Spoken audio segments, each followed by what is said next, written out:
L'objet de mon livre, c'est de permettre à tous ceux qui s'intéressent à l'alimentation, à l'agriculture dans le monde, à la sécurité de nos aliments, de voir les réponses qui sont données à une soixantaine de questions qui concernent l'ensemble du système alimentaire, celui qui contribue à nous donner des aliments tous les jours.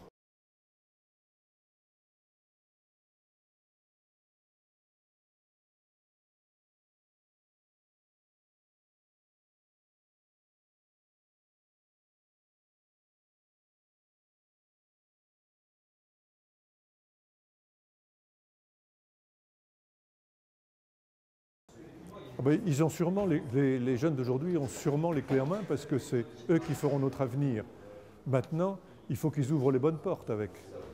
Et il n'y a pas que des questions de technique pour nourrir le monde demain. Il n'y a pas que des questions de progrès scientifique.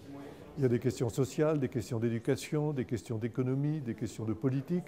Et s'ils veulent satisfaire aux besoins alimentaires du monde en 2030, 2040, 2050, eh bien, il faut qu'ils comprennent que c'est un système très complexe, que la science par elle-même ne peut rien, que la technique par elle-même ne peut rien, mais que les hommes, par leur volonté de s'occuper des autres, peuvent tout.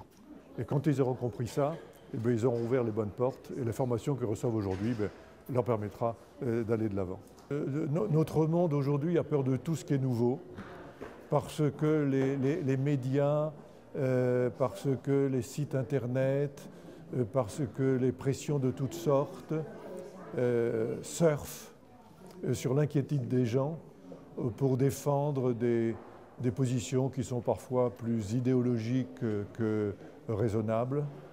Et comme il est de plus en plus difficile de comprendre d'où viennent nos aliments, comment ils sont fabriqués, comment ils sont cultivés, l'homme d'aujourd'hui est prêt à réagir négativement à tout ce que d'autres appellent le progrès. Moi, je suis très frappé par le fait que on sait que l'automobile tue chaque année dans le monde des millions d'humains et qu'il suffit de la mort d'une personne qui aurait été intoxiquée pour réagir extrêmement violemment. En fait, la vraie question, c'est qu'on n'acceptait plus le danger et bien souvent, nos concitoyens considèrent qu'à l'époque où on peut aller sur la Lune et peut-être un jour sur Mars, il n'est pas admissible qu'avec donc ces avancées techniques et scientifiques, il puisse encore avoir un certain risque lié à manger.